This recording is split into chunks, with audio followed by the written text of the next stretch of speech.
All right. Hard Calling Podcast, episode number 8. Today I have with me Mr. Jed Rogers, and he's from 8 Meat, Louisiana, former sergeant in the Marine Corps, owner of Fidelis Training Systems in A Meat. What's up, Jed? How's it going today, man? I'm doing great. Hey, thanks for having me. Absolutely. I appreciate you coming on here, brother. I know you're busy. I know you got a lot of things going, a few irons in the fire and trying to get going, and that's why I want to get you on here to talk to you and try to hear your story and maybe get some people off their rumps and get moving and get them excited like you are about it. Outstanding. I'm ready to rock and roll, baby. Sounds good, man. Who is Jed and what makes him who you are, in your own words? I think that's a broad question. Just paint us a picture. Broad question. I think other people can answer that better than I can. Father, for one. I have a 10-year-old son. That right there, it's probably the thing I'm most proud of thus far as being the father that I am. Most importantly, I'm a follower of Christ. I've been a Christian for pretty much my entire life. I don't know of a time that I haven't especially at the age of, no one knows the age of accountability, but where you at the age where I was able to understand what salvation meant. My mom and dad, even though they weren't with their divorce, I never remember a time that we did not put church at the forefront of our lives. So we always went to church, whether I was with my dad or my mom. We always went to church. And I don't remember a time that I ever didn't believe what Scripture. I never acted like that. I would probably fall down the wrong path more than I fell down the right path for sure. We all do. So I'm a follower of Christ, I'm a father, and a business. So and I love to have a lot of fun. A little too much fun. I love having fun, like more than I do working. And that's a good thing is whenever you find a job or something that you're passionate about, if you can do that and figure out how to do that for a job, it's not work anymore. It's what you enjoy to do. It's not work anymore. Well, if you care about it, because you want it to grow and you want it to be perfect, it becomes work then. And I always, like the other day, I was in the gym and I was aggravated at some things that I wanted to do and wasn't falling into place like I wanted to. And I sat back like, I go to work every day in gym shorts, and I'm training people for a living.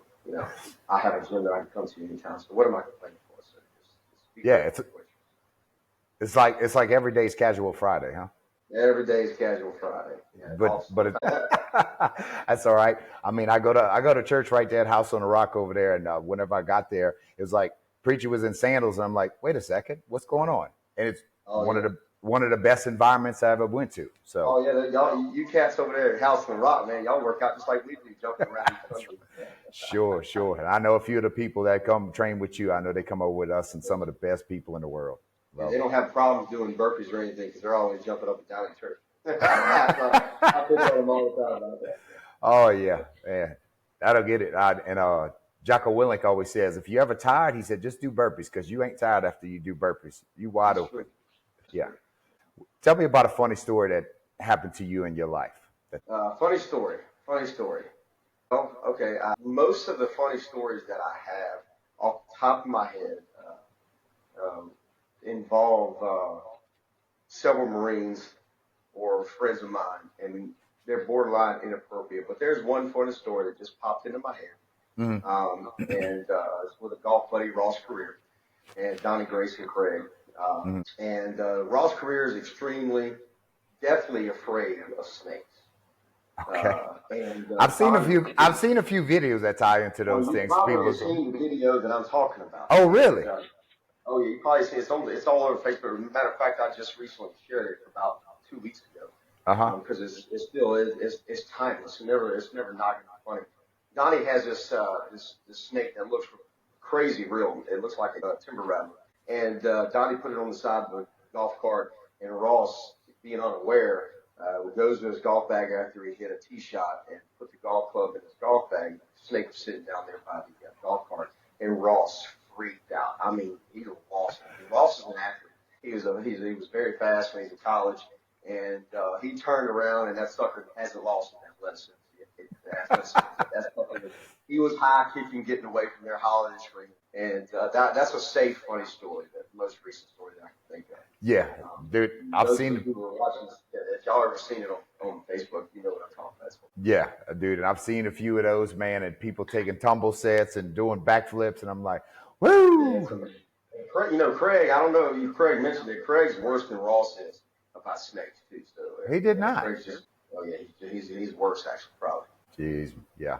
Everybody's got that thing that they look out for. So what's the calling that you feel on your life, and kind of like what gets you up every morning and gets you fired up? What's your Man, passion? that's changed over the years. As you get older, life Yep. experiences kind of put that in different perspective, and you get a different heading. You get a different heading as you get older and you go through things. That answer 10 years ago was completely different. Now, I've met someone, I have someone in my life now. She's helped she's helped put things in perspective. She really realized. She made me realize when you have a good thing, you don't let it go. The Sure. life that I was living before I met her, I wasn't going down the road to even deserve someone to hold on to like that. Really changed my perspective on things. And that's she didn't necessarily. I didn't change for her. She didn't change for Yeah, but it's good to have somebody in your life like that keeps you people are locked in. placed in your life. People are placed in your life to help put you on the right path, Of course. essentially, and and to hold you accountable. And she does a great job. Her name's Savannah. Her and I have been dating for. She'll be mad at me, but I don't know how long. I can. She's better at that than I am. Women are way better with dates and all that stuff than men Yeah, are. I don't. You tell me. I could have said 3 weeks. I would have paid attention. Sure. I mean, I don't think that's not important to me. But being a better father, I'm very proud of being a good father. It's one thing I'm very proud of. Not being boastful about it, but I feel like that's one thing I focused on. But like I said earlier, I've always been a Christian. But if you knew me in the past, you would know what I believe, but you couldn't honestly say that I walked that. My walk didn't display that. At times it did, but more often it didn't. Now, I don't necessarily I want to say I have a calling because as believers in Christ, we all have that call. We're commanded to preach the gospel to every creature, as Scripture says. So we all have that calling. To what degree? God said He has chosen us before the world began. He has our works prepared for us. They're going to be manifested once we're believers. And none of us know to what degree that is. So Sure. the Holy Spirit puts that in part. I mean, you just carry that out as you feel, as you see fit. So right now, I want to be. I want to be a better example of a Christian and a better example of a Christian man, a Christian follower. Hopefully, one day, a Christian husband. So, and hopefully, all that my people who have my gym members, people who are in my gym who are there, that I can help influence them the same way. So, yeah, it's pretty No, simple now. no, that's wonderful, man. And I mean, that's the walk. And like you said, how do you display that better, and how do you adapt it to every facet of your life? Because I struggle sometimes. I stumble. I say the wrong things. That's why Sometimes, yeah. Sometimes just my flesh overtakes my spirituality, and they say that it's really hard to be in two places at once. And so, like, you can't be in the flesh and in the spirit at the same time, and that's the struggle. You know, yeah. good deal. So tell me about Fidelis training, and how did that all develop? So Fidelis Training Systems, it comes from the motto, Marine Corps motto, Semper Fidelis. You may have heard Semper Fi before. I It have. means always faithful. I have this motto, train faithful. You want to make sure that you're faithful and disciplined and the way you take care of your body. And, that's where Fidelis Training Systems came from. When I was in the Marine Corps, going back before the Marine Corps, I've always done things that were physically demanding, from motocross to sports to all the way up through the Marine Corps. And obviously, fitness played a huge role in everything I did. And one of my deployments, I can't remember which deployment it was. I really started doing CrossFit on a regular basis, and that's how I started.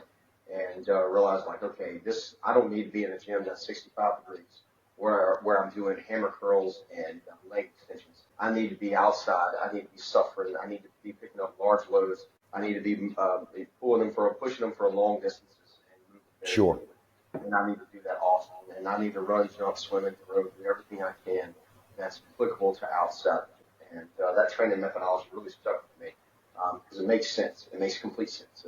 I held on to that training practice after I got home from my deployments, and it just kind of that vision and that understanding and that desire to train people from being in the Marine Corps, being in the Marine Corps kind of just really,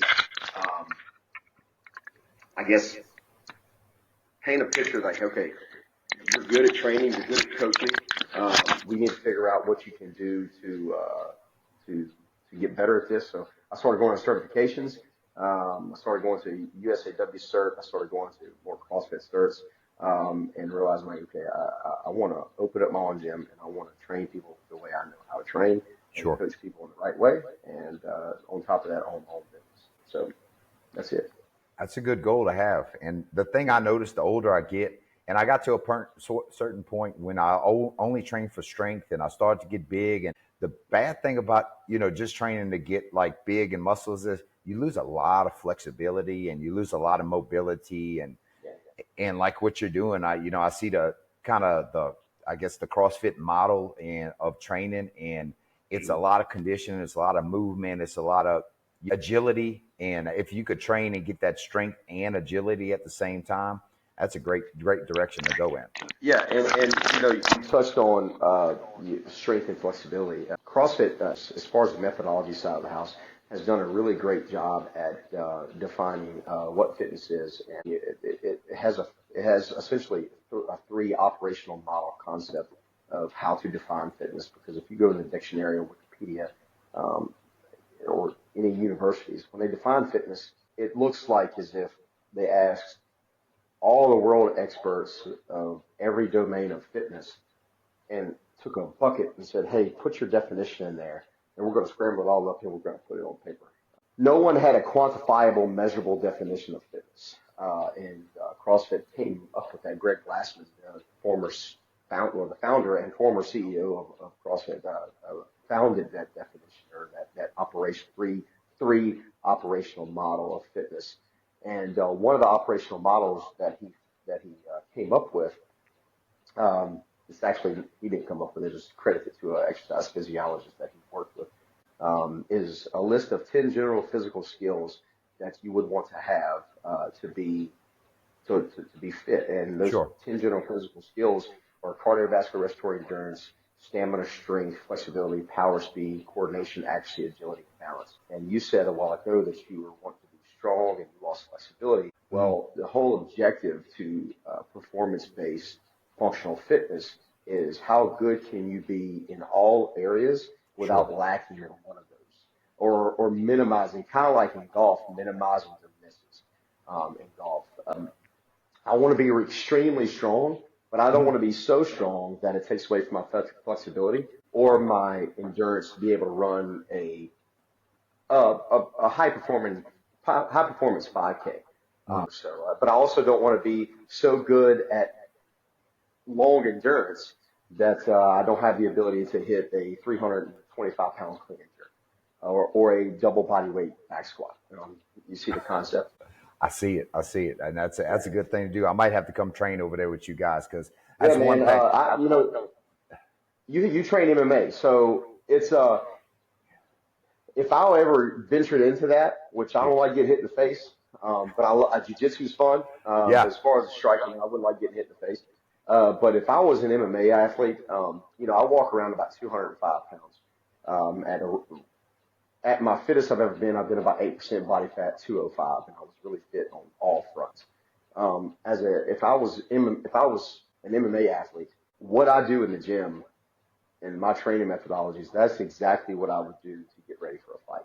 Yeah. With a small emphasis on the time domains that are required for a fight. The cool thing about a fight, one, you know when the fight is, and you know how long the fight is, and not only that, you know each how long each round of the fight lasts, and you have probably an estimate of how many punches you throw, how long you want to stay on the ground, so you can actually gear your training towards that, but just in a more CrossFit sense, but tailor it to where it's more sport specific. And man, let me tell you something. You get a 205 pound guy that's that fit, it 100%. would destroy people. Oh, it would destroy people. Oh yeah. Destroy people. Yeah. So you thinking that you could With the knowledge of a black belt, with the knowledge of an sure. MMA guy, yeah. assuming that, Kurt Holloway is 205 pounds with his knowledge and his skill, is fit as a games athlete, it Yeah. wouldn't be fair. Oh man, and I tell you what, Kurt, he knows I've trained with him, I've rolled with him, and a black belt knows how to get heavy, and he feels like he's 205 pounds. So if he actually Oh was, he yeah, probably feel like he's 400. he's dangerous. He's dangerous. Sure. Do you consider yourself successful? And if you do, what are the keys to your success? Well, you got to define success. Where's your definition of success? I think I heard Earl Nightingale say it. Success is the progressive realization of a worthy ideal. So as you progress and you have something in your mind's eye that you're seeking after, then they consider that person successful. If a Yeah. person seeks out to be a good father and is actually trying to get there, they're successful. If a person wants Okay. to be a good business owner or a good trainer or a good XYZ, you name it, and they're actually moving in that direction, then they're considered successful by definition. Yeah. That's that, but that's just Yeah. Earl Nightingale's. So you never want to lose sight of that pursuit of excellence. You never want Mhm. to get complacent. Yes. We all fall to the demon of complacency, but you never want to lose sight of the mission of the goal because you got to keep Mhm. improving. Because if you're not improving, you're dying. So Yeah. you can always learn. You never want to think that okay, I've learned all I can learn. You never want to stop learning. You never want to stop growing. That you reach the point where you're satisfied, and then you realize like, hey, I didn't realize I could get to this point. Okay, let's set a new standard. Let's set a new goal. Let's meet that standard. So yeah, I guess you could say I'm successful in the aspect that I provide for my family. I take care of my responsibilities. I try to raise my son in the best moral way possible. So yeah, you can look at that as being successful, but I'm still not done. I still have things that I want to accomplish. Okay. So you're seeking after success in everything you do. Yeah, yep, yeah. And I Yeah. don't want that to ever change, to be honest. I don't know if that ever. I don't want that to change. I don't want to ever get to the point where, well, I've done all I can do. I'm chilling. I want to watch the sunset in my rocking chair. I don't want to Well, they say if you ever stop trying to get better, die. you're actually regressing. So You're dying. You're dying. yeah, and the body's meant to move, and I know you got to know that's true from the people Yep, that you deal with. Uh, 100%. what would you say to people that are struggling to find a higher calling or their purpose in life? Well, one, the most important thing is your faith. You're always going to struggle. I believe if you're a lost person, if you don't know Christ, you're going to struggle with those things because we're always going to think that we're not good enough, especially if we're going through struggles in our life, whether it be financial struggles, relationship struggles, addictions, whatever that is. Mm, You have to come to Christ because there's joy and peace in that. Once you come come on. to Christ, once you have faith in Jesus, there's peace in that. There's absolute peace in that, knowing that that regardless of what happens, not saying that once you found Christ, your struggles are gonna disappear because if anything, they may get worse. Yeah, They sure. may get worse. Yeah. But Christ, Scripture does promise blessings for believers, but there's Yeah. I put this in my Bible group yesterday, I believe. That Scripture promises blessings for believers, but those blessings aren't specified. But what is specified is that you will be persecuted as a follower of Christ, Sure. continuously persecuted in some degree. We don't know what degree that is, but it is guaranteed that you're going to be persecuted to some degree. But if you're having trouble finding your calling, finding your purpose in life, first thing that I would suggest to you is to find your faith in Jesus, and that won't fix your problems as far as if you have financial problems. Jesus isn't going to snap his fingers and clear your credit card debt, but he will give you joy and peace of a clearer mind to help orient you to accomplish whatever your whatever you need to accomplish to fix your issues. Yeah, I don't know of a better answer than that. I really don't. But, No, that's the because greatest answer I've heard, I think. well, that answer is not from me. That answer is from Scripture. Sure, sure. But I just said it. When it comes to when people say, oh, you got to find your passion, and so well, sometimes your passion isn't going to pay the bills. Your passion isn't going to Mm, provide for your family. So sometimes you got to put your passion on the back burner and realize like, hey, I have, because if let's say you have a guy who's he has a job. I don't want to call out a certain job because we may have listeners who have those type of jobs. But let's say you have a guy who's providing for his family and he has a job that's not quite cut, but it's his passion. I don't Mm-hmm. want to give up on my passion. My passion is not making money.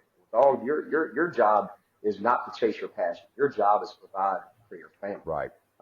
So you're probably struggling because on one, you're not fulfilling your passion Mm-hmm. the way you thought you would. And number two, you're not fulfilling your role as a man to provide for your family. So, and you would feel a lot better if you took a job that you didn't want to take, but provided for your family to be comfortable enough to where you don't have to look over your shoulder where when the next bill is coming due, or Oh if you're yeah. going to be able to put food on the table. So that would relieve some stress as well. Uh, we live in a world where people are so uh, I guess, passion oriented. Like I want to do what's my, and that's great. But and I'm fortunate enough to be doing something that I love. But I would have right off the bat left it had I didn't see light at the end of the tunnel and a possibility of providing for my family. Sure. Um, yeah, passion is great. I don't want to discourage anyone from chasing their passion, but you also have to be a realist and cut your losses if if it's not working out. Yeah. I mean, Uh, if you're miserable, who wants to be miserable? And like you said, there's nothing fun about not being able to pay the bills for a long no, and I think that's a good way to go because they didn't say if trouble comes whenever you're a believer. They say when trouble time. comes. He didn't No, it's say coming. he It's said he's coming. gonna be there with you. That was his promise. And And it's not going to come, and it's going to come from ways that you never could imagine from family, not just exterior family, intimate family, maybe brother, sister, you name it. It doesn't, it's mom, dad. Uh, we don't know where it's going to come from, but you are guaranteed to be persecuted in some way or another as a follower of Christ, especially if you're a known follower of Christ. If you make it known that you're a follower of Christ, you will be persecuted to some degree. You will encounter some sort of struggle at some point to some degree for being a follower of Christ. yeah, And it's and you can rejoice in that. You also rejoice in that. Paul says he rejoiced in these beatings. yeah, He rejoiced in that. So you can rejoice. Be grateful that, hey, I'm being persecuted just like Jesus told me. That's great. Heck yeah, yeah, you know. yeah. So And you can find joy in the persecution. yeah, and I think it might have been James that said that as well. Give this is a great a chance for joy because we have an opportunity to show our faith. And I'm just like, man, that's Yeah. great. I got trouble coming. Yeah, and those cats, you look at if you look at those cats, what they went through to spread the gospel, to get it to where it's at today. Uh, Yeah, I'm so thankful that I wasn't placed in that position to have to make that decision whether or not I could man up and sure, do that. I would love to say that I have. That's why they were called to do what they did because God knew that they would be strong enough to carry it out. sure. They carried that story for 2,000 years, and I'm sure it's going to go on forever because it's the greatest story ever told. Yeah, it's going to And go on until God creates a new heaven and new earth. amen, amen. What's the greatest victory and learning lessons that you had from being a business owner and coach? My mistakes. Mm, My come on. mistakes. Yeah, It's a bunch of them. My mistakes. Yeah. What not to do. yeah. And I mean, I think Yeah. that's life. You know what? And You have experience. Experience. have you ever heard a definition of experience? I'm big on definitions, and If I have, I can't think of it on top of it. I've heard it said that it's learning how to avoid mistakes before you ever make them again. The downside to Oh that yeah. is you have to go through it to get to it, You and gotta you make have it to first. You gotta make it right. first. Yeah. So The best exactly, battle plan, the best battle plan in Afghanistan and Iraq was done because the battle plan that was instituted before that killed, numerous Marines, and they realized like, hey, sure, this doesn't work. We need to execute.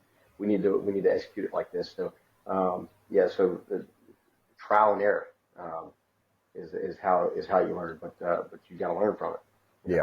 And And I sometimes we're hard headed. We need to thank. And sometimes we're hard headed. We make those same mistakes. always hard headed. Especially oh yeah. And we're blessed for not losing what we could have lost because we're ignorant enough to keep making those mistakes. But Yeah. And we talked about this earlier, and I thought it was pretty funny. What was some of the struggles that you had whenever y'all moved into the new building with Fidelis and renovating up?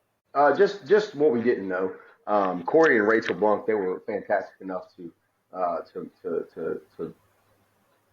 facilitate that. But I don't think we really knew what we were getting into when it came to that old building. But it works great now, man. It's just it so much has gone into the renovation. I think we would all agree that if we had it do all over again, we would break bread from the ground up. This house, I renovated this house, and it's a beautiful house. I'm never, ever, ever, ever going to do a renovation ever again, especially on something that I'm going to live in. Never going to do that. Yeah, and it's kind of like whenever you buy an older house or whatever, whenever you start tearing everything away, you realize, oh man, look at all this stuff that was just hiding, Dude, let me safe. tell you something. Yeah, buddy. No, I won't. I won't make the same mistake. Yeah. Now, when we're talking or whatever, you said Fidelis, and it's not really CrossFit, but tell Yeah. tell me what kind of why you broke away from the CrossFit. So we were CrossFit meet. I was CrossFit meet for nearly 10 years. And again, CrossFit as a methodology is phenomenal. The best physical performance, general physical preparedness, strength and conditioning program out there. The coaching clinics are phenomenal. The content, the education avenues are phenomenal. CrossFit as a methodology is completely different from CrossFit as a corporate entity. And they are actually ran in two separate avenues. CrossFit as a corporation has, over the years, progressively become more and more woke, and to the extent to where I had to pull chocks and break off because morally I couldn't keep paying an affiliation fee for to a corporation that morally didn't align. Was just so morally corrupt. I just couldn't do it. And backstory to that was my mom has had, and I wouldn't want to say ambitions, more of my ambitions to push her to do it than her own. But she wanted to see if she can make a run at the games. She's definitely fit enough to do so, especially in the 60 plus class, 60 plus masters division. So reading through the rule book, the enhanced supplement rule book guidelines, what they require and what they don't allow, my mom didn't fit the criteria. She would have been disqualified because she's not going to get in her business. She's 63. She's had a hysterectomy, so she takes HRT. She's on doctor recommended and prescribed hormone replacement therapy. She sees a doctor, I don't know how many times a month, but she gets all that taken care of from keep everything in balance. Everything in balance, and it's to levels that are just at a safe level for her age. Going through the rule book, noticing that she would be disqualified, so I did some digging, and I just wanted to see, and sure enough, what I expected came to be true, that they essentially allow males to compete with females. Now, they have a guideline for that male to fit in and meet. They have a criteria that male has to meet in order to compete in that division, but it still doesn't make it. And I don't, like I said, I don't know exactly what that is. I don't have it in front of me, but I can definitely get it to you.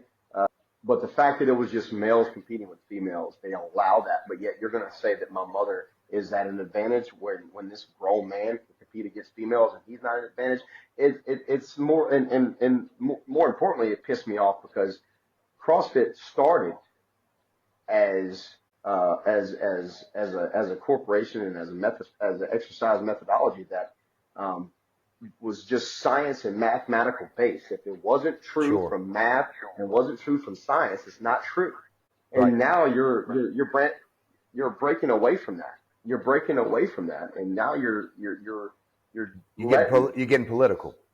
You're letting culture in society dictate what you've always been against, and it's I couldn't morally deal with it. And aside from the political and moral stance, over the last several years, I've gotten a big part of my clientele is individualized coaching, regardless of what the sport is, of what the individual's goals are, whether it be bodybuilding, powerlifting, football, baseball, you name it.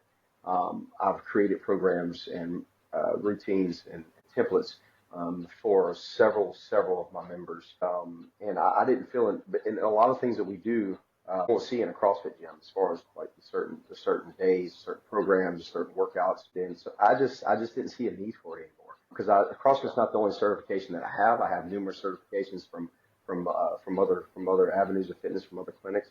And I honestly combined everything that I've learned and read, and kind of used my own judgment on what what I could do with each member according to what their goals are.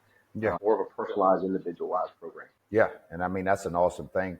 And just like you're saying with the masculine and feminine roles, and I told somebody this before, it's like if you were to take two 13-year-old girls and you were to introduce testosterone or androgynous chemicals into that one, and they were to go through life all the way up to 21 years old, one of them's going to be bigger, stronger, faster, denser bones, you name it, and everything, and one's going to be a higher performer.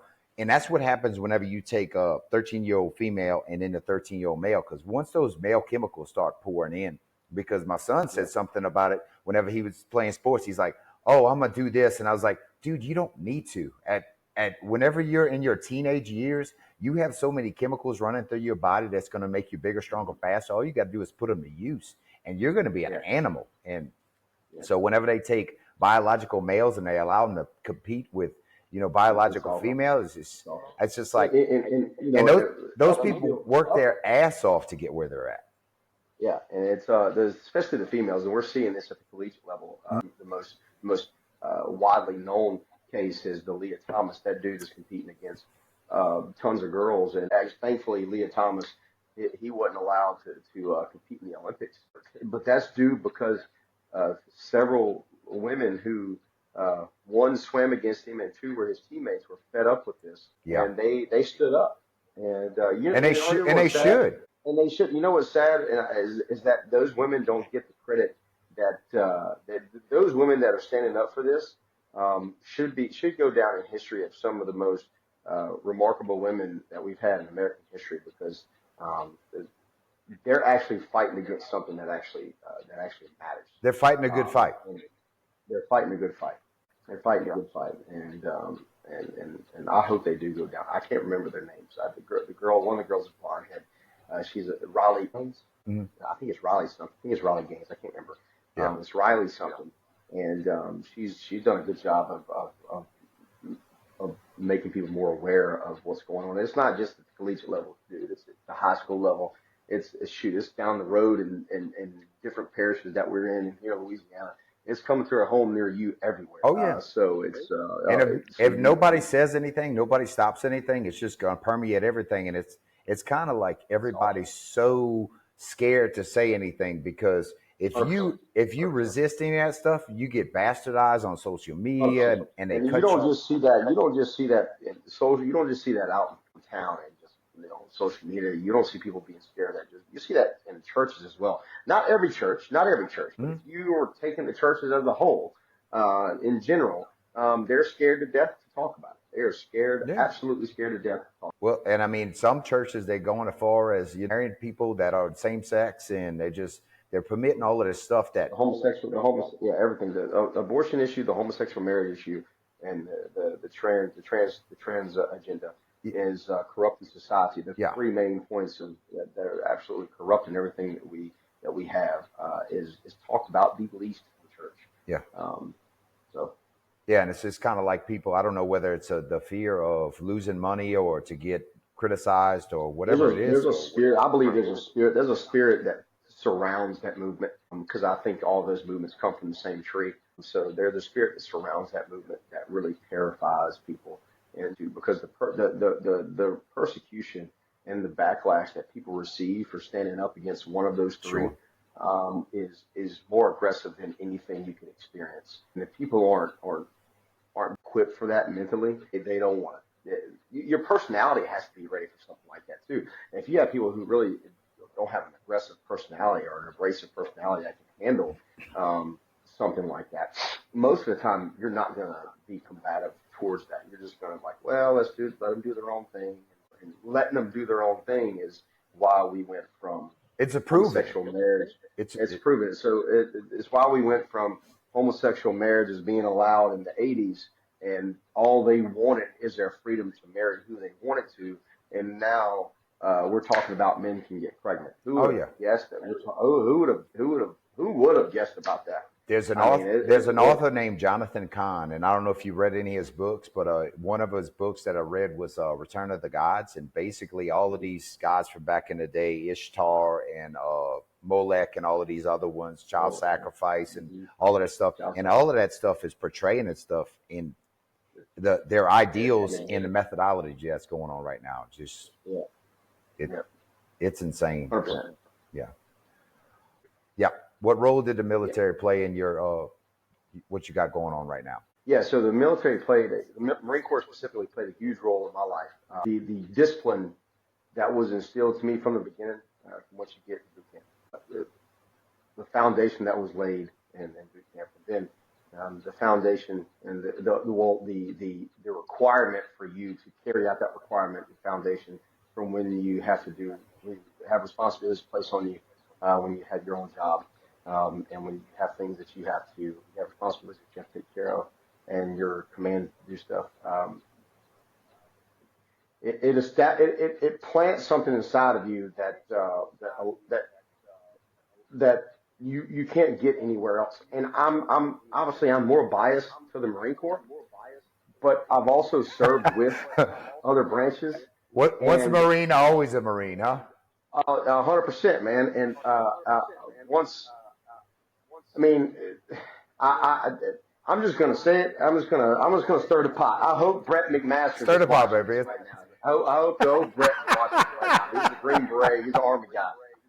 I've worked with every branch, and every branch is great. Every branch does their due diligence, but there is no organization on this planet that is as capable as the United States Marine Corps. Yeah. Zero, no organization at all, and it's because of how we train. Mm. It's because of well, it used to be. We'll go and get into that later. But Yeah. talking in the sense of when I was in, um, Right. we were in at a time that we haven't been in since the Vietnam War. We had two campaigns going on: the Afghanistan campaign and the Iraq campaign. And Marines were dying every time you turned on television. Yeah. War was at its peak. So the importance of not only doing what you're supposed to do, but doing it perfect um, Mm. was highly emphasized. And your to be your diligence, your dedication to not yourself but to your teammates, uh, your dedication to what your craft is, um, because if you if you don't do your job, someone else pays. Sure. Um, no, you don't get that anywhere else. You don't get that anywhere else except the Marine Corps or special operations. Um, Right. they train that intense as well. But as far as an organization, group organization, a conventional military organization, the Army doesn't have it, the Navy doesn't have it, the Air Force doesn't have it, the I, Coast I Guard doesn't have I hear a lot of it. They don't have it. no, I hear a lot of Marines, and I've heard them say, yeah, the Marines was the men's branch of the Navy. You know what I mean? The Marines, yeah, And the I Marines appreciate it. Department of Navy. Oh, and I appreciate your service, by the way. That's an amazing Oh, no thing. problem, man. No I didn't problem. get a chance to No do it, problem. I wasn't trying to offend any Navy guys out there. I just think it's funny the way the Marines joke with everybody else. And look, nobody says Yeah, anything and otherwise. they call us crayon eaters and stuff like that. You Yeah, know what I'm saying? Shoot, I guess so. But man, I was blessed enough to serve in a unit that I had great leaders, and we were tough. It was hard. sure. It was old school, but it was for a reason. Because it A lot of works. the guys, Old school it works. works. It works. And a lot of the guys that I served with that were successful in the Marine Corps, that were successful in our unit, actually all of us that were successful in terms of their progression through the Marine Corps in their qualifications and in respect to their job, progressing through the Marine Corps as a career. All of those guys that were successful in the Marine Corps are Mhm. successful in the civilian sector. Sure. Regardless if you made a career out of it for 20 years or you were in for an enlistment or two, we are all successful to some degree. And of course, I have to, but also the way my mom and dad raised me, Come on. they were tough. I guess they probably wish they were more disciplinarians in the sense that they made me be more regimented. But they were phenomenal disciplinarians. My mom was a very hard woman, or still is. My dad was hard as nails on me. He would probably say at some point that he wish he wouldn't be. I don't find it a problem, but he finds it a problem. He always tells me all the time, hey, don't, because he'll see me get on to my son in a sort of manner that he used to get on to me, and he makes me aware of, hey, you can take that a different route, kind of come at Yeah. him like this because that's the way I used to do you, and but I contribute all of that to the success that I've had. Well, the But good, yeah, the good thing is that whenever you have a man and a woman in a child's life, and that's something that we're losing because the government actually incentivizes people to not be a unit together. oh, You, the government subsidizes single motherhood, yes. yeah, and And so like now my parents were divorced. I lived in a separate household. mhm, I lived in separate households. My parents were divorced, but they still were highly involved. I lived sure, with my brother, with my mom for the longest time. And as I became a young adult, a young teenage adult, I lived with my dad, but my mom and my dad, we've always had a great relationship. it's good. And they've always been highly involved, and the discipline that I got from both of them, they were different, but both of them were very tough. And that's why honestly found the Marine Corps in that aspect easy. Um, Yeah, to be honest, the hard part was being home. I didn't like being home. I like being deployed. yeah. Yeah, Well, I mean, it's a certain thing about a man, and a man is meant to conquer and destroy.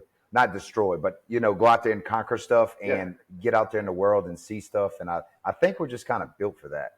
And it we like are. whenever you're like in your element and you're out there grinding and stuff like this, is like this is what I'm built for.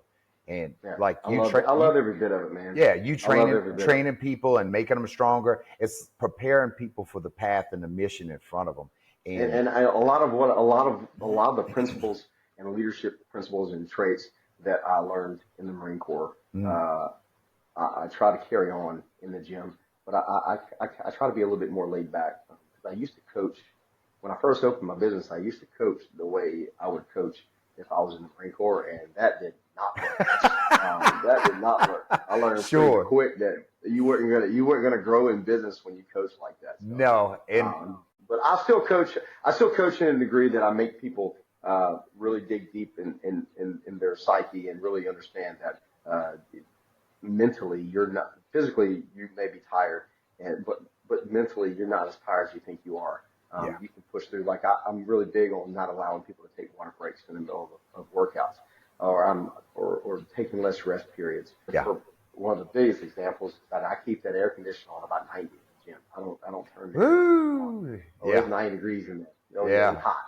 yeah, And I have women in there from 65 years old, men and mhm, women from 65 to children in there that are around 10 years old. Hundreds of them just sweating, just getting after it. And yeah, they complain about it being hot. mhm, Um, but uh, but but after a workout, like for example Monday, it was the hottest it has been in a while. And I actually had to kick the AC on a little bit because it said about 96 in the gym, so I turned it on some to get the thickness out of there. yeah, yeah, But people were getting to the point that they didn't think they could finish the workout, and they all finished. And even from my oldest member to my youngest member, and you can tell there was a sense of pride and accomplishment that hey, I did something extremely hard yeah, because none of those people have ever done anything harder than what they're doing right now physically. no, Because and, the hardest thing that they've ever done physically is what they're doing right now in my gym. So and until they get to the point to where, if you have a high schooler that decides to join the military, up until that point happens, I'm going to be the avenue that exposes them to hardship. sure. And I intend on exposing them to the safest but most brutal type of hardship that I can to strengthen their minds and bodies.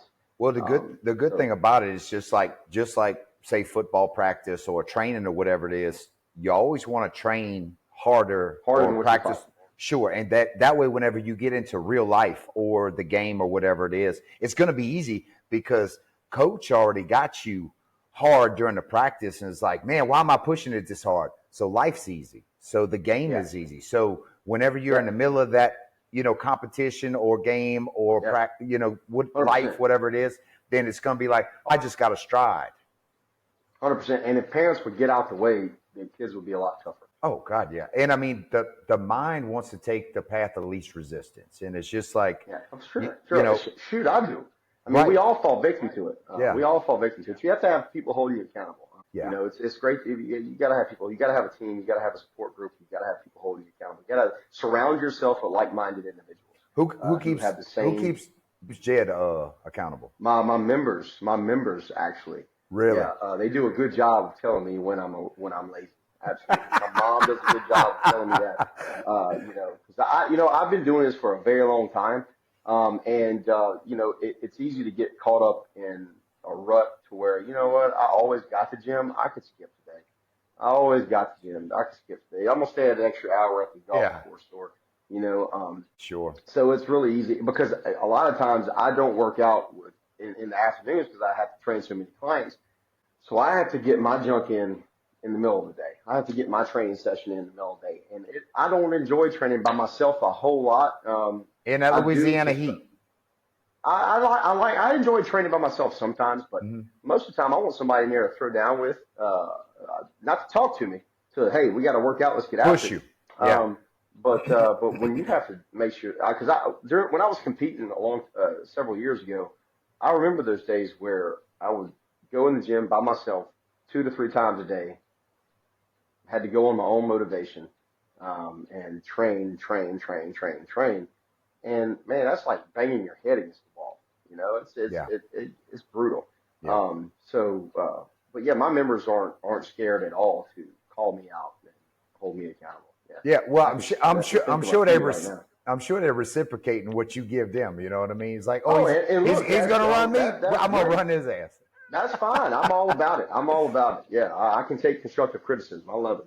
Yeah, that's what grows you. You know, sometimes Yeah, people need to be told, "Hey, you being a lazy ass right now. You need to get off and of it it." happens. You It know, happens. It happens. yeah. And our buddy Brady, he said that you'd be a good one to get on the podcast or whatever because I think that Brady guy, Bowen. yeah, a guy he was training with, and that you were going to get him ready for the games or whatever. And he says, "Man," he said, "Jed's a good person to have around. He'd push you, and he's a good Yeah, guy." Brady's a good dude, man. He is, man. And I work with him. I'd go do Bible studies at the plant with those guys and good Yeah, people, man. But he said, yeah, for he sure. said, you got a good work ethic and you got a good story. So I appreciate you coming on here, man, telling it.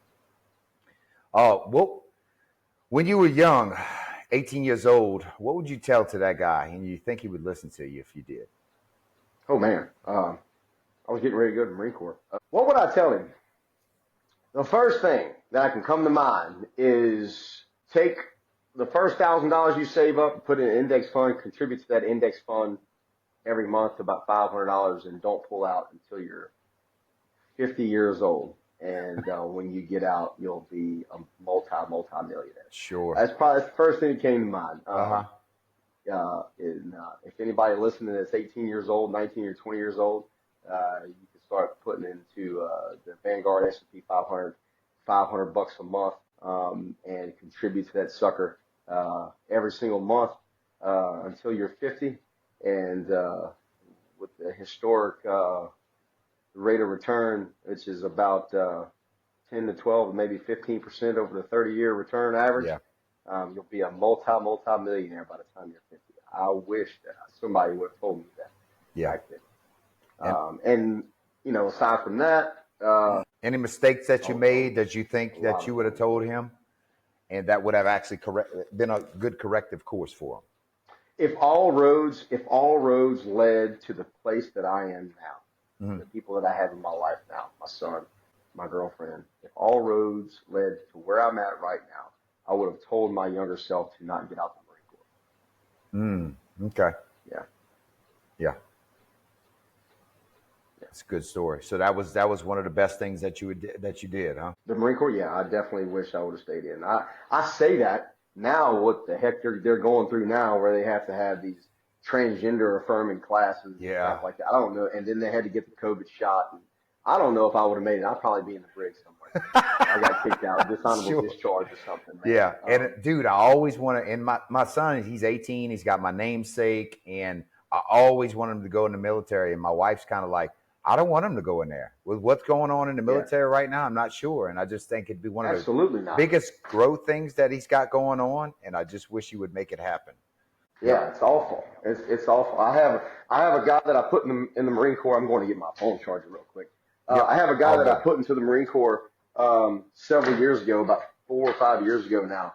His name's Jonathan Demetrio, and he was in my gym as a freshman in high school, and he's a hell of a kid. Um, Me and him had learned to become very, very good friends together. Uh, he sorry about he Oh, good. he he's in the Marine Corps right now, Mm-hmm. and he told me the other day he how awful it is about all these classes that they have to go through. Because the don't ask, don't tell policy that Clinton instituted years ago, that doesn't exist anymore. So you have open homosexuals in the Marine Corps, and And they I might get probably a lot of they're flack for probably they're probably taught to prize everything, and you it's have to it's affirm it. it's awful. It's awful. And if you want to be gay, that's fine. Whatever you do behind closed doors is on you. Mm-hmm. Whatever you want to do in the privacy of your home. But what's sad is that you identify your Right. identity is surrounded by your sexual desire. Yeah. So how low are you of a person that you think of yourself that the most worthy thing about you is how you like your sex? Sure. Yeah. You know, And and go ahead. I'm sorry. go ahead. So I heard it said that we're going to worship something. And you're either going to worship the creator, you're going to worship God, or you're going to worship yourself, or Yeah, whatever absolutely. you program to. And that's going to be your highest calling. And just like you're talking about right now, if you worship your sexuality, that's going to be your God. And that's what And you're going to that's put what at it your is right highest now. thing. That's what it is right And people are allowed to do anything right now. And it's just like, if you tell them anything, you're a misogynist, now. A bigot. racist, xenophobe, whatever it is, Yeah, and bigot. Yeah. you crucified over this thing. It's just kind of like, I'm not sure if I believe in the whole thing of putting litter boxes in It's schools awful. and just, It's awful. Where's the line drawn? yeah. And we talked about this a little bit earlier. It's kind of like the Miss Alabama, and so these are people like Miss America, Mr. Universe, all of these people, and it's kind of like people are supposed to look up to these people, and the questions they used to ask them is like, what do you do to save the world? What's your goals? What's all of this stuff? And it's like the Miss Alabama. I don't think they gave it to her because she's got the best eating regimens or she wants the best thing for the world. It's like whenever you start giving people prizes because they're not normal or because of their sexuality, and you start praising people because of those Yeah. things, it's kind of like, what Yeah, direction are I we got to really look into heading? that Miss Alabama thing. I didn't see. I Yeah. just know And don't get me wrong. I don't ostracize anybody because of their weight or anything like. But standing up next to the lady that I she's do. up I to, have a problem. I personally have a problem with people uh, saying that big is beautiful because it's not. If it was, you wouldn't be trying to lose weight. Actually, appeasing and encouraging people to stay obese and unhealthy. There's nothing beautiful about that. I mean, goes back to the fitness thing. Chronic disease is the number one killer in America, and mm, obesity is at a point now where it's at a commensurate rate now that's more than it's ever been. well, I mean, it Uh, only costs 50 cents to supersize that jet. You know what I mean? We might as well go ahead yeah, and I know. supersize. Supersize it. I know. That's what it is. Yeah, just But give me a Diet nobody. Coke. Hey, give me a Diet Coke. Yeah, and and and that's what all my members in the gym, especially the overweight ones, they're phenomenal. They realize that they don't want to be this way anymore. Right. Beautiful people, inside and out. Yeah. Inside, but Dude, they if you're at the gym, I don't care what size you are. If you're at the gym, you're doing better than good 90% of the people on out there. And dude, I'm you. high fiving Good you. on you. They realize Yes. that hey, I have where I'm at is not okay, Hmm. and I want to fix Sure. it. And they kick absolute ass, and I can't be more proud of them. Hmm. And you won't hear them encouraging that it's okay to be overweight. Yeah. They will discourage it to everybody they can. Sure. Uh, and there's nothing wrong with discouraging it. It's something that's a problem, and it's no different than whatever problem somebody has that's detrimental to their health. Well, You wouldn't encourage. no, and you want better for the people around you and the kids, and just like you said, holding people accountable. You want better for the people that's around you, and if you leave people better than whenever you met them, you're doing great things. Yep, 100%. Tell me, Tell me about your hobbies. Hobbies, golf, and turkey hunting, but golf, yeah. I love golf. Yeah, that's it. I take Heath fishing occasionally, but heck, me and him, we both love golf. That's your son's name? Yeah, Heath, yeah. Cool. And we love golfing. And now Savannah, that she loves to go with me. Oh, really? She's That's always cool. asking, "Oh man," and that's rare to find. You find a woman that loves to go golfing with you. She doesn't complain. She may ask a lot of questions. That's a keeper. And yeah, she might ask a lot of questions, and you have to kind of like, hey, tone it down a little bit. I want to have some peace and quiet out here. Yeah, But that's no, right. she's great. The fact that she loves to golf with, she's always asking, "Hey, it's Saturday. Are we going to golf today?" And I'm like, "Oh, That's yeah, cool. let's go."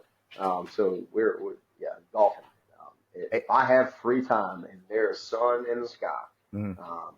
I am on the golf course. That's awesome. Yeah, and it's awesome whenever you get out there and it's good weather and that green grass is everything's manicured and And sometimes, dude, I go out there when it's bad weather. I don't care. yeah, that's all right.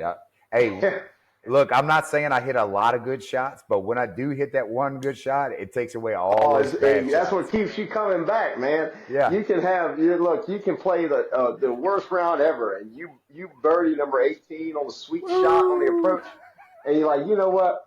I'm coming back. I'm going That's back. what I'm here for. Yeah, that's what I'm talking about. I love it. Absolutely, man. That's awesome. What's one big thing that you think's holding back people in Louisiana and the South? What's one of the big problems? Um, a couple of things. That's a question that you got to have time to think about. But off the top of my head, a couple of things. Number one, the unwillingness for people who live here to not leave if Okay. they're provided with other opportunities. I was blessed enough because of the Marine Corps to see the entire world. Yeah. Um, and everywhere in the country as well. So I know what's out there, and I was completely okay with not coming back home. Um, Sure. and I always said that I wasn't going to come back home. It's ironic that I'm here. But one is where I think if you're talking in terms of financial stability, some of the reasons why people struggle so much in the South is because they think this is where they have to stay, and the only opportunities that are afforded to them are what's around their immediate area. Yeah. Comfortable in their environment. And they're uncomfortable. They have an uncomfortable livelihood because they're too comfortable where they're at, and they Sure. don't want to leave. They're scared, and their unwillingness to have an open mind about what's out there and what opportunities can be provided. If you're talking in terms of financial crisis, that's a big thing. I tell kids in high school that are in my gym when I have conversations with them about what they're going to do in the future. If they ever ask, and sometimes I give my input even if they don't ask. I'm like, get out of Louisiana, get out of the South, get out of here, go, get out of. What do you want me to do? I don't roll a dice, pick a number, pick something out of it, go, pick the spot on the map, spin a quarter, and wherever that quarter lands on, that's where you go. It doesn't matter. Because the situation that you're in now, you're going to be in the same situation somewhere else. Yeah. But you see the world, you get a better perspective, you get a better understanding. Opportunities may open for you that wouldn't open here. Yeah. There might be something more for you out there in the world besides just this. So take a look. Yep, take a look. And I didn't have that attitude before I joined Marine Corps when I was in high school. Mm-hmm. Thankfully, I have a mom and a dad who taught me to think for yourself and to not follow the path of what everyone else is doing. So I've always been a critical thinker and to think for myself, and I'm so thankful for that. So I can't say that I would have even stayed here had I not joined the Marine Corps, but I'm so thankful that I did because I had other opportunities to go other places, and I just came back home, and thankfully I'm able to provide for my family Right. back home. But if anybody's listening to this and they have an opportunity, and it doesn't the future, it looks grim for you around here. Take a walk. Take a walk. Take a walkabout, as they say in Australia. Take a walkabout. Take a walkabout. Yeah, take a walk. And then on top of that, too, to add to that, aside from that, too many people are satisfied with mediocrity, not just Mm. in Louisiana. Since we're talking about Louisiana, we're actually around areas. You can't be satisfied with you know being mediocre. Don't be satisfied with mediocrity. If you work for the government, I'll give you a prime example. If you're a teacher Mm. and you make 45, I don't know if you make, but it's 45K a year in Louisiana, Mm. and COVID has opened doors for teachers to teach online, um, and you see an opportunity to make more money um, tutoring online. Once you start promoting a business online, the world is your marketing place. Sure. So you can teach anywhere between 50 to 500 kids at 20 bucks a session, Mm. whatever your, math, science, whatever it is. And then you can devote 2 to 4 hours a week and tutoring these kids, and you can make an unlimited amount of revenue. I mean, you have teachers talking about that in Florida. I forgot the lady's name, but I saw her on Prager. I think it's Prager, and maybe another entrepreneurship podcast I listen to. She is a teacher. She's still a teacher. She's remaining a teacher. She's going to retire a teacher for insurance purposes and retirement purposes. But she makes about 200K a year alone by Wow. tutoring kids online. And I'm Yeah, and yeah. I'm guessing she's a pretty good teacher then, huh? Yeah, she's a physics teacher, Okay. and And that's the thing. she If you are bringing about the greater good, not only yourself and other people, people need that in the world because well, you got that. to think outside the box too. I mean, yeah, we have more opportunities now to make more money than we ever have. Oh Just people God, don't get a yes. fire under their ass. They don't do it. Yeah. Eh, And you got guys everywhere talking about we don't make enough money, we don't make enough money. Dude, you call a plumber, he's 50 years old to come mm, to the house, and he charges $100 for a service call before he even gets out the truck. He's 50. yeah. How come there's not a 28-year-old plumber that I call? How Oh come when I God, call for a yes. plumber, he's not 28 years old? You got plenty of opportunities to make money. You got Sure. plenty of opportunities to make tons of money. If Lord forbid, if I lost the gym today, if said the gym shut down, I would struggle for about 3 months, and then I would be making more money again. I would figure out a trade. I would figure out a way. Well, There's opportunities everywhere. well, We have more opportunities now than ever because knowledge is so easily accessible through social media. and If it's there's and one, it's which is one of the free. good things, It's it's free. free. You can All of get. it is free, Yeah. and it's perfect knowledge. I mean, yeah, there's going to be some bull crap down the road that you encounter, but you know who the bull crappers are and who they're not, Sure. and it's free. It's And I do we have something. more opportunities. I do something called Traffic University, and I did a lot of traveling because of my job. And dude, I've listened to so many podcasts and lectures. There's like we're talking about Jordan Peterson lectures. I listened to 7 years of his lectures just riding back and forth. And you could do that, and people, go into debt for hundreds of thousands of dollars on all these universities, and they're teaching woke literature, but you And they have nothing to show for it. They have nothing to show for it. no, I mean, yeah, just you have, just a debt. you have doctors and stuff, and doctors and engineers that go into debt, but student loan debt. But that's different. But I mean, you got these people. I have I don't want to say a family member, but I have people really close to me in my Mm, life that have degrees that they don't use, mm. and they make less than a teacher. Yeah, and Wow, I heard something said wow. one time, if somebody's here for a degree, degrees are used to take temperature, and just imagine where they stick those thermometers at. Yeah, yeah, there you go. That's a good one. And people just need to start thinking outside the box. That holds people down. That's kind of like, and people in the South down here, not really good at thinking outside the box. We're very comfortable being in where we're at, and not really real. They're very comfortable complaining about what they don't have, but don't do anything about it to get it. Um, Yeah, and you you know, want to see everybody become the best version of themselves, and if you're not trying to become the best version of yourself, what are you actually doing? yeah, no, I agree. Yeah. I agree. All right, so we covered a pretty good gambit, Jed, and I know you got to go cut out of there. I know you got some training, some people to go see and try to get them What in time better is it? shape. Uh, it's about 3:50. Oh, okay. Yeah. And I'm trying to keep these things right around an hour, but it's time for you. Shout out to you, Jed. I appreciate you coming on here and helping me out, brother. And I'm trying to get this out here by telling people stories like you. So, shameless plug Yeah. time.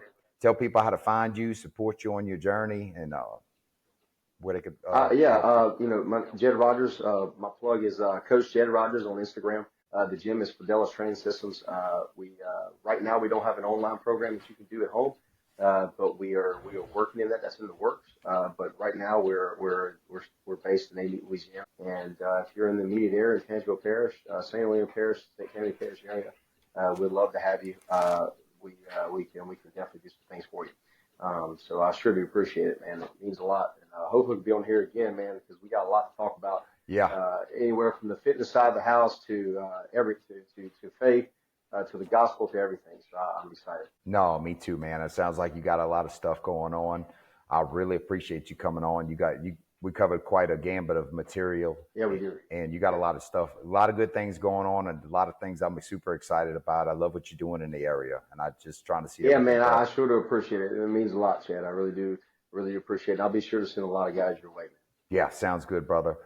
But shout out to Jed. Go check him out. He's got a lot of things going. If you like this, tell a friend about it. We're just trying to inspire people by showing people, telling people stories like Jed's, and like and subscribe. And we'll see you next time. Hope you find your higher calling. Thanks a lot. Love y'all.